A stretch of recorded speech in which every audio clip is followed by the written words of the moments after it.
Bonjour à tous, aujourd'hui on va découvrir ensemble la nouvelle plateforme de TV5 Monde qui s'appelle TV5 Monde Plus. Alors on va naviguer ensemble une vingtaine de minutes et ce que je vous propose pour que ce soit beaucoup plus facile, c'est que je vais couper ma caméra, comme ça ce sera plus facile pour vous de suivre les vidéos, de voir les vidéos, on prendra moins de bande passante. Donc je vais couper la caméra et je reste avec vous. Du coup, TV5 Monde Plus, c'est quoi? TV5 Monde Plus, les nouvel outil de TV5, donc il y a à peu près 2-3 mois qu'ils ont créé cet outil. Et TV5 Monde Plus, c'est une plateforme de vidéo à la demande. Donc ensemble, on va découvrir cet outil. On va voir ensemble la réflexion pourquoi TV5 Monde Plus, les ressources qu'on peut trouver et l'utilisation qu'on peut faire des différentes ressources de TV5 Monde Plus pour la classe, pour les apprenants, pour vous les enseignants, et puis pour la famille en général. Donc TV5 Monde Plus, alors je vais peut-être mettre en grand écran, ce sera plus sympathique. TV5 Monde Plus, c'est à peu près 4000 heures de programme pour les adultes, donc 400 pour les enfants. TV5 Monde Plus, c'est un ensemble de chaînes de TV5 Québec, Canada, et un programme de TV5 Monde.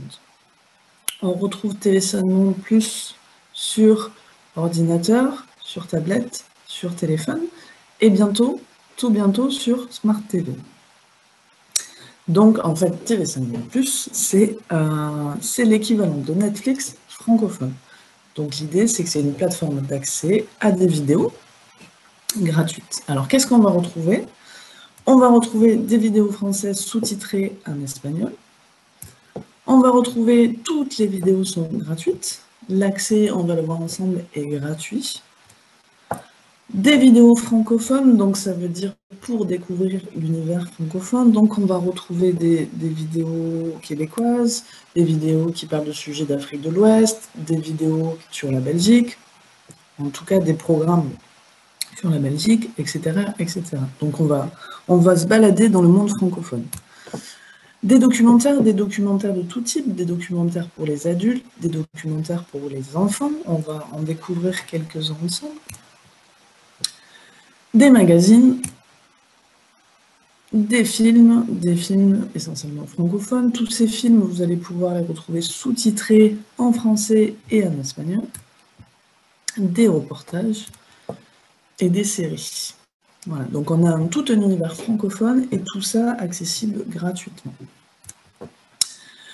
On dirait comment on va utiliser ces ressources en classe. Donc, à l'inverse de TV5, sur cette plateforme, on va retrouver toutes les ressources qu'on va trouver ne sont pas didactisées.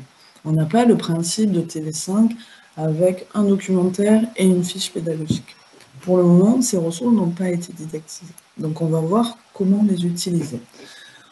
On va commencer ensemble. Je vais vous montrer un extrait de documentaire qui s'appelle Le poids de l'Antarctique, et on va voir ensemble ce qu'on peut travailler avec cette vidéo dans la classe. Hop. Alors, le poids de l'Atlantique. Donc ici, pardon, je vous montre quand même rapidement la plateforme. Ici, on retrouve la plateforme. Donc le principe ici, on a le menu qui se trouve ici, donc avec les différentes rubriques. Nous, la rubrique qui nous intéresse aujourd'hui tout de suite, c'est la rubrique environnement. Et hop, on retrouve ici les films et documentaires autour de l'environnement. Donc on va regarder ensemble quelques petites minutes du poids de l'Antarctique.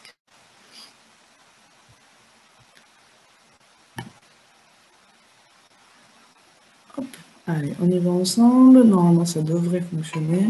Voilà.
Ok, donc ici on a un documentaire dont la thématique est l'environnement et qui s'appelle Le poids de l'Antarctique. À noter ici, sur le petit côté, je vous remontre ici qu'on va pouvoir, pour cette vidéo, choisir les sous-titres. Est-ce qu'on les veut en allemand, en anglais et ou en espagnol? Donc, si je mets en espagnol, hop, je vais retrouver mes sous-titres en espagnol.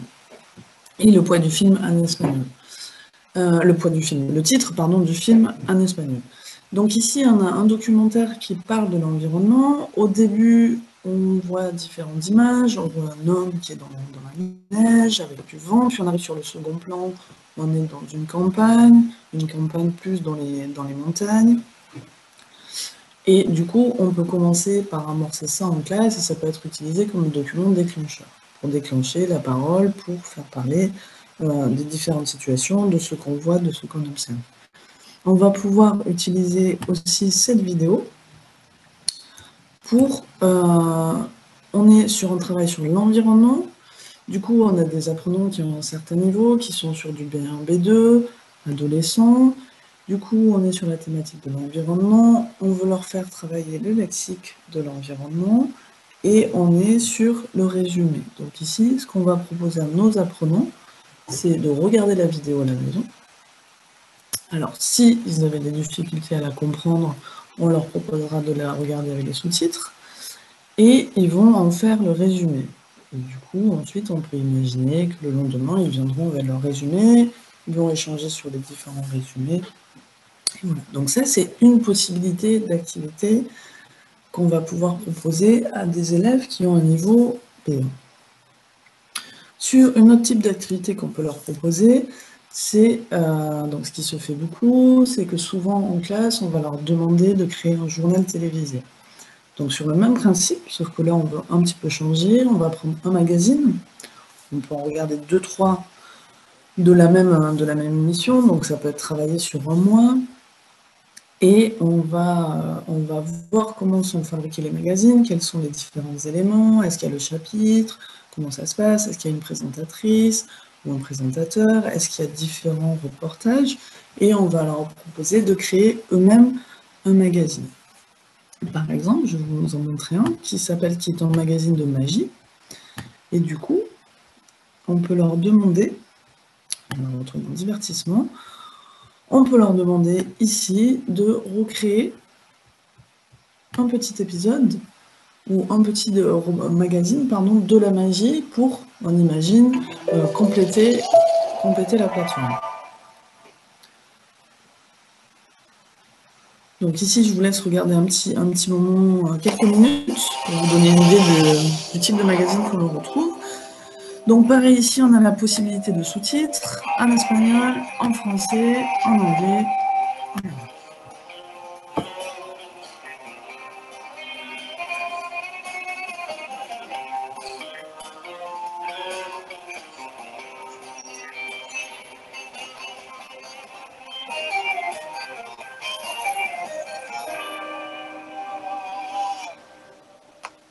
Le défi? Oui. Alors, salut, Luc. Le défi que je te lance, c'est que tu fasses un numéro de magie avec tes collaborateurs. Oh, c'est intéressant. 3 numéros séparés, là. Ensemble, et la petite coche de plus que je rajoute, c'est que j'aimerais voir votre complicité. Un tour à 3 magiciens en même temps, j'ai jamais vu ça. Est-ce que ça dit quelque chose? 3 magiciens sur le même tour en même temps, donc ça me dirait, mais je fais une recherche puis je te reviens avec ça. OK, c'est intéressant. On a un deuxième défi. Donc par exemple ici, donc avec les sous-titres, donc ça permet d'améliorer la compréhension. Et on pourra par exemple travailler ici, on pourra leur demander ensuite de créer un mini-magazine sur la magie ou sur la science. On pourra leur demander on pourra travailler avec l'enseignement de biologie ou de physique pour travailler autour de ces différentes thématiques. Et on va reprendre toujours la même structure. Donc ça peut être quelque chose qui peut être intéressant à faire en classe. On va pouvoir faire autre chose, c'est que de nombreux films sont tirés d'œuvres d'adaptation littéraire, d'œuvres littéraires, pardon. Du coup, on va pouvoir faire une comparaison entre l'œuvre littéraire et l'adaptation cinématographique, voir si les éléments sont les mêmes, voir qu'est-ce qui est modifié, voir peut-être des passages comment ils sont mis en scène dans le film, est-ce qu'on respecte l'écrit, est-ce qu'on s'en éloigne, etc., etc. Pour les élèves qui vont avoir un niveau, on va dire, entre A1 et B1, du coup, on va travailler la vidéo vraiment comme élément déclencheur. Donc, par exemple, ici, pareil, je suis sur l'environnement, sur l'habitation, sur le logement, plus largement sur le logement. Et du coup, je vais leur proposer de regarder un petit documentaire, même pas de regarder un petit documentaire, je vais leur proposer de regarder un extrait, il faut que je le retrouve, un extrait de documentaire qui s'appelle donc Tiré de la science future. Je vais leur montrer les premières minutes. Hop, on va voir ensemble.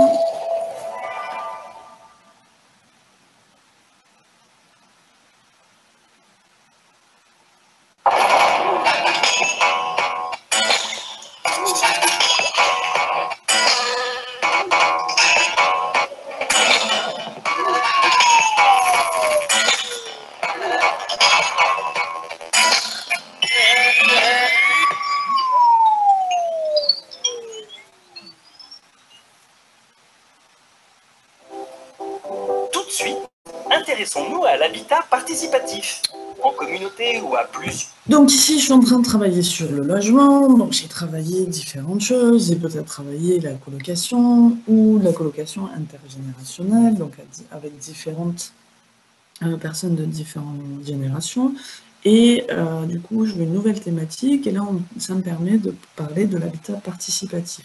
Donc on a des documentaires qui sont relativement courts, donc on peut en tant qu'enseignant, si on a le temps, on peut essayer de créer des questions autour de ce documentaire, mais surtout, on va utiliser les premières minutes du documentaire pour qu'est-ce que c'est d'après vous l'habitat participatif, et pour créer une réflexion et fabriquer des hypothèses autour d'un titre, autour de quelques images. Donc ça, ce sera pour les niveaux entre A1 et B1. On va pouvoir aussi regarder une vidéo et leur demander de citer des mots qu'ils vont avoir entendus. Donc alors pareil, on ne va pas leur montrer 1h30 de vidéo, on va leur montrer 2-3 minutes d'une vidéo, donc ça peut être au niveau du lexique travaillé, ça peut être autre chose, et on va leur demander de nommer les mots qu'ils ont entendus. On peut leur montrer un extrait de documentaire, on peut leur demander de réfléchir sur la suite. Qu'est-ce qu'il y a? Donc ça, ce sera peut-être un travail de production écrite. Donc on a différentes choses à faire avec ces vidéos. Et on peut aussi, bien évidemment, travailler avec les sous-titres en français ou en espagnol. Donc l'idée ici, c'est d'avoir ces documents authentiques qui vont être utilisés dans la classe. Souvent, ce qu'on retrouve en classe, on a les enseignants, on utilise souvent la même chose, on va souvent regarder les mêmes films, on va souvent regarder les mêmes documentaires, et du coup, on manque de matériel, on n'a pas trop d'idées par rapport à ce qu'on pourrait voir en français. Du coup, ici, la plateforme, elle propose exactement ça. C'est toute une batterie de documents authentiques et de vidéos authentiques. Alors, on va aller pour les petits, on peut retrouver, donc là, on a vu plus pour les adolescents, on va pouvoir retrouver des documentaires pour les plus jeunes. Donc ici, dans l'onglet jeunesse, qu'on va retrouver ici, clac. Dans l'onglet jeunesse, on va retrouver différentes choses. Alors le premier, par exemple, que je vais vous montrer, alors je ne sais pas s'il y en a qui utilisent la mallette TV5 Monde. Dans la mallette TV5 Monde, si les gens la connaissent, c'est cette petite mallette. Cette petite mallette qui va nous permettre, donc vous allez pouvoir retrouver l'article, je fais un petit parallèle, vous allez pouvoir retrouver l'article sur Enseigner le français TV5 dans articles et dossiers. Et donc cette petite mallette, elle permet de travailler les dessins animés que l'on trouve sur TV5 avec différentes activités pour un niveau A1, A1, A2 maximum, et c'est vraiment pour les plus jeunes, de 3 à 11 ans. Et on va avoir dedans des flashcards et le mode d'emploi des différentes activités. Donc ça, c'est la petite mallette. La petite mallette, et dans cette petite mallette, en fait, on retrouve notre petit dessin animé qu'il y a ici, qui est contenu. Alors, le principe de contenu, c'est un petit dessin animé pour les 3-4 ans, où on va avoir des animaux qui racontent des histoires. Donc on va pouvoir travailler autour du lexique des animaux, on va pouvoir travailler sur des animaux, on va pouvoir travailler sur différentes choses. Donc hop, je vais le relancer tout de suite. Hop, CTRL-nous, je vais vous en montrer un extrait. Hop, on retrouve par exemple ici, allez, on va regarder un petit extrait de celui-là. Donc le principe c'est toujours le même, ce sont des animaux qui racontent des histoires.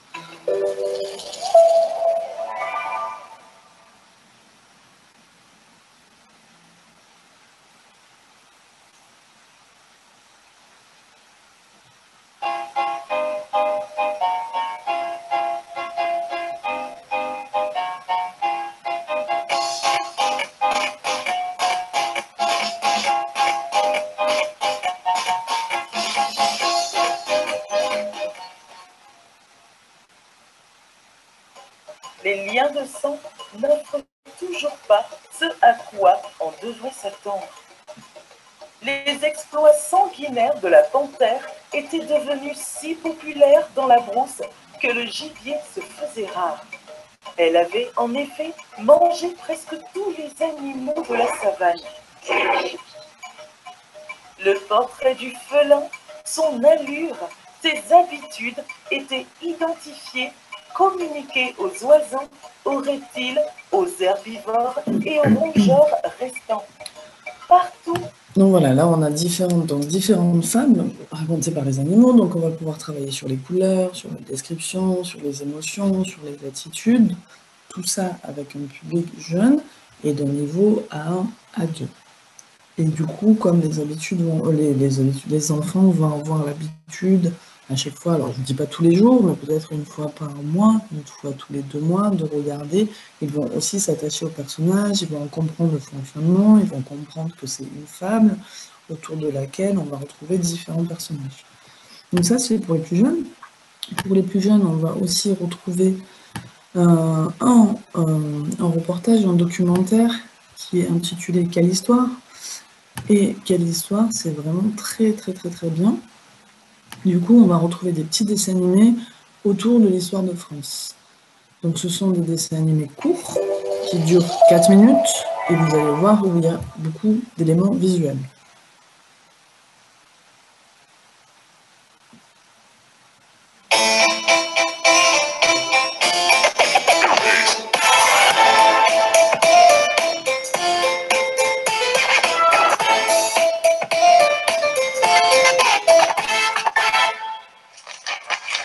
Vous aurez un fils, et ce fils sera roi. C'est par ces mots qu'un devin aurait prédit à Louise de Savoie le royal destin de son fils. Le jeune François grandit au château d'Amboise, où il se passionne pour le tir à l'arc, les tournois de chevalerie et la chasse. Le 1er janvier 1515, le roi de France, Louis XII, meurt sans laisser de fils. François. Donc dans cette série, on va pouvoir travailler sur l'histoire de France. Donc ici, vous avez l'histoire de François Ier avec des éléments graphiques. On a, comme on l'a vu au début, des dates qui s'affichent. On a beaucoup d'éléments visuels qui vont permettre de mieux comprendre le document. Et on a en général des documentaires, une série qui dure à peu près de 4 à maximum 10 minutes. Donc ce sont des choses courtes. Et pour les enseignants qui travailleraient en histoire et en DNL, on peut tout à fait utiliser ce genre de documentaire pour travailler l'histoire en français. Donc voilà pour les plus jeunes. Qu'est-ce qu'on va retrouver d'autre pour les plus jeunes? Donc ici, vous avez différentes choses, par exemple 100% animal, où il y a énormément d'animaux. On va retrouver Geek qui est plus sur les nouvelles technologies. Donc pareil, ce sont des dessins animés, c'est un dessin animé très court qui dure quelques minutes et qui parle de des nouvelles technologies. Donc ça va parler aux jeunes. Eux, ce sont des utilisateurs, donc ça va leur parler. Ensuite, on a, donc ça c'était pour les apprenants. Pour nous, enseignants, on va avoir plein de choses.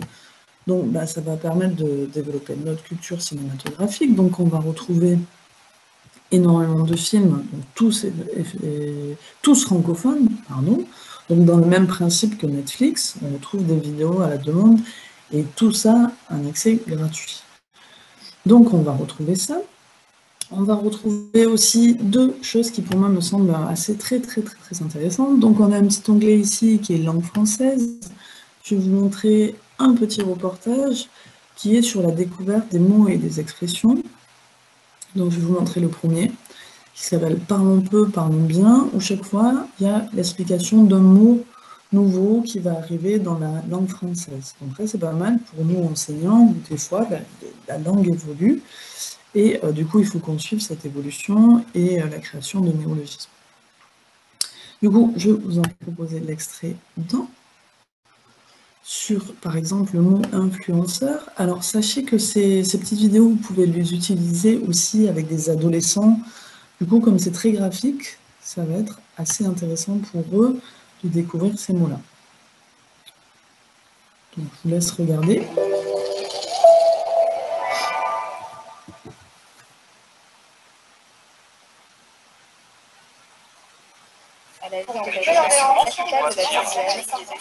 Parlons peu, parlons bien. Influenceur, influenceuse. C'est le nom que l'on donne à une personne dont l'exposition sur les réseaux sociaux lui permet de relayer des opinions. En somme, suffisamment de gens la suivent et l'écoutent pour qu'elle ait le pouvoir d'affecter leur goût, leurs opinions et leur comportement d'achat.